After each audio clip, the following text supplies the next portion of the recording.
Você já se perguntou por que o céu é azul? Por que não podemos beber a água do mar? Por que o tempo passa rápido quando estamos nos divertindo?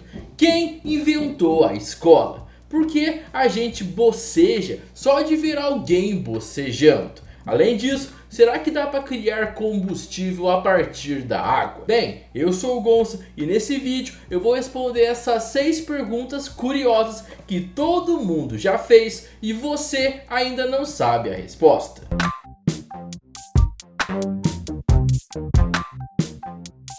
Antes de começar o vídeo, quero pedir com muito carinho para você já deixar o seu like, que é muito importante, compartilhar o vídeo e se inscrever no meu canal. Vamos começar já com uma pergunta clássica. Por que o céu é azul?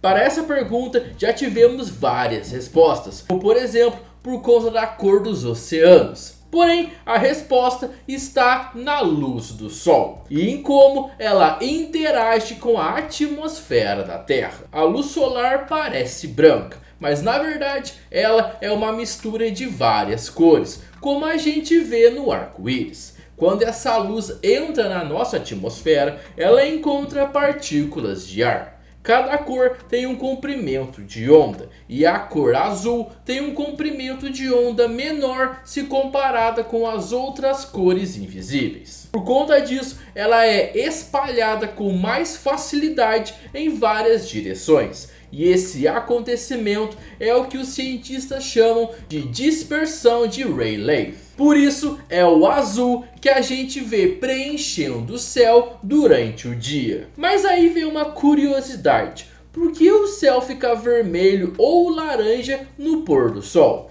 Isso acontece porque com o sol mais baixo, a luz percorre um caminho maior na atmosfera. E como o azul já foi todo espalhado, sobram então os tons mais quentes. Legal, né? A maior parte da Terra é coberta por oceanos, ou seja, existe muita água. Mas então, por que existem pessoas que ficam dizendo que a água do mundo vai acabar? Que nós não teremos mais água para beber? Por que a gente não pode simplesmente beber essa água? A resposta para essa pergunta seria porque a água dos oceanos é salgada demais. Em média, a água do mar tem cerca de 35 gramas de sal por litro. Quando a gente bebe essa água, o corpo precisa eliminar o excesso de sal. Porém, para isso, ele usa mais água do que recebeu. O resultado disso, a gente se desidrata ainda mais. Ou seja, por isso que beber a água do mar, em vez de matar a sede, pode causar problemas graves, como náusea, pressão alta e até falência dos rins em casos extremos. Tá, beleza, então a água do mar é mais salgada. Mas então, por que não tiramos o sal dela e usamos normalmente? Aí então entra um processo chamado de salinização, que é justamente o processo de remover o sal da água do mar, a torná-la potável. Existem duas formas principais de fazer isso. A primeira é chamada de destilação térmica. A água é aquecida até virar vapor, deixando o sal para trás. O vapor é então condensado e vira água doce. A segunda é chamada osmose reversa. A água salgada é forçada a passar por uma membrana especial que retém o sal, deixando passar só a água limpa. Parece simples, né? Mas então por que não usamos isso em todo lugar? O problema está no custo. Dessalinizar 1000 litros de água pode custar entre 50 centavos de dólar a 3 dólares, dependendo da tecnologia e do país. Pode parecer pouco, mas para abastecer cidades inteiras, isso se tornaria milhões de dólares por mês com energia, manutenção e descarte de resíduos. Além disso, o processo gera um resíduo chamado salmoura. Nesse processo, a água fica ainda mais salgada e essa água precisa ser descartada com muito cuidado para não prejudicar a vida marinha. Apesar disso, Hoje em dia, países como Israel, Emirados Árabes e até a Arábia Saudita já usam dessalinização em larga escala. Em Israel, por exemplo, mais de 70% da água potável vem do mar. No Brasil, a dessalinização ainda é usada em pequena escala, principalmente no semiárido nordestino, em comunidades que não têm acesso à água doce. Então, apesar do alto custo, a tecnologia vem evoluindo e pode ser que no futuro essa seja uma forma de nos ajudar com a falta de água potável. A próxima pergunta todo mundo já fez quando era aluno ou caso você seja professor, especialmente em uma segunda-feira de manhã. Quem foi que inventou a escola? A ideia de ensinar e aprender em grupo é bem antiga. No Egito, na Grécia e em outras civilizações já existiam lugares onde se ensinava filosofia, matemática e escrita. Mas a escola como a gente conhece hoje em dia, com turmas, professores e horários fixos, foi se moldando ao longo do tempo. Um nome importante nesse processo é o do filósofo grego Sócrates, que acreditava no ensino por meio do diálogo. Já no século XIX, o americano Horace Mann criou um modelo de educação gratuita e obrigatória para todos. E isso influenciou o mundo inteiro. Ou seja, a escola não foi inventada por uma pessoa só, mas sim evoluiu como um sistema essencial para a sociedade. Essa é uma das perguntas mais interessantes do vídeo. Por que parece que o tempo voa quando estamos nos divertindo? A resposta para essa pergunta está no nosso cérebro. Quando estamos entediados ou desconfortáveis, é muito comum ficarmos atentos ao relógio. E parece que nesses momentos o tempo se arrasta, passa bem devagar. Porém, quando a gente está envolvido em algo prazeroso, como um jogo, uma conversa legal ou um passeio, nosso cérebro processa menos a passagem do tempo e a gente simplesmente não percebe o tempo passar. Isso tudo tem a ver com o sistema de atenção e com a dopamina, o neurotransmissor ligado ao prazer. Quando a dopamina do corpo está alta, o cérebro foca mais na experiência e menos na contagem de tempo.